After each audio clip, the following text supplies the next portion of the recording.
Salut YouTube, sunt Warface și vă voi arăta astăzi cum să ștergeți un profil pe Classic. Deci dați până jos de tot, da? Tot că vedeți, dați până jos. Aici jos, iată, sub ajutor este acord de licență sau regulament în limba rusă. Iată aici, acord de licență. Apăsați pe ea, apoi dați din nou până jos, iar jos apăsați aici la refuz la servicii, dacă vedeți, refuz la servicii. După care indicați motivul ștergerii, de exemplu, eu vreau să-mi fac profil nou, de exemplu.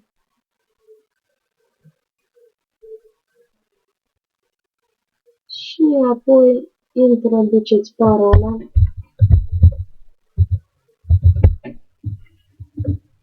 Iar apoi apăsați aici, ștergeți pentru totdeauna.